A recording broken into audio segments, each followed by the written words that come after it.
Don't make these mistakes at your outdoor movie night. These are things I've seen within my business that are probably the most common issues that we run into as a service provider. So hopefully this list of 5 things is going to really help you. And the last I'm going to give you a bonus is probably the most important of them all. Let's start with number 1, not advertising your movie night. So you've got licensing, you've booked a field, and you've got a service to come in and set up the whole movie night, but you didn't advertise. Not great. All of a sudden, you've spent thousands of dollars and you've got 15 people showing up to your movie night. Make sure you advertise. Look at all the different ways you can advertise. Now, there are some rules, so you definitely talk to Swank and Criterion about how you're not allowed to advertise, but you can use your socials. If you're in a facility, you can definitely put up posters. You can use other events to tell people about your event. Get the word out there and make sure people know, hey, there's a movie night. Come on to our movie night. Facebook events, that's another great way of doing that. Let people know. Number 2, the power. Now, often these beautiful outdoor facilities will have on-site power. You may have booked a park and you know there's power there and you think everything's going to be great, but have you checked it? It's really, really important to double check that all of those outlets work. I would check just after you book the facility, and then in that week proceeding, go and double check. So it may just be a breaker that needs to be flipped on. It is outside, and over time, they will degrade and possibly break. So you need to make sure that that is good. If you do check it a couple of days before and you see there's an issue, it will give you enough time to make sure you can rent generators or something like that for the event. Number 3, trying to start the movie before sunset. Now, if you're using an LED, that's not an issue. But if you are using projection technology and a big inflatable movie screen, then waiting until the sun goes down is really, really important. We recommend at least 10 minutes after sunset. Of course, the later you lead it, the brighter the image is going to be. If you try and start before sunset, you can have a really degraded image and it's really disappointed for the whole crowd.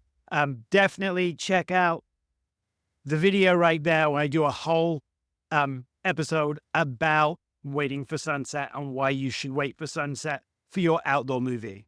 Number 4, are your sprinklers off? Is the irrigation turned off?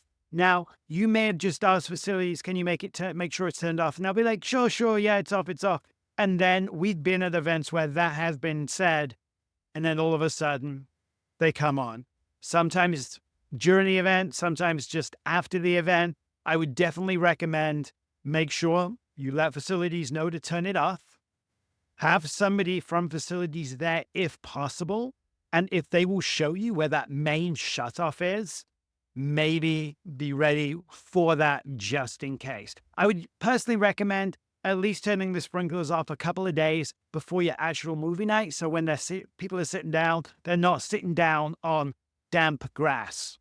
Number 5, double booked facilities. Now, I'm actually shocked at how many times this has happened, but you may have a school facility, and that school facility, after school, they rent out the grounds for pee-wee football, soccer, a whole host of other things. Make sure you don't have any conflicts like that. Often the school will trump whatever else is going on, but that can be very, very awkward, especially if somebody's paid for that field. Also, if you are doing a Parks and Rec event and you may have a nice dark field, but right next to it, maybe there is bright lights for tennis or something else.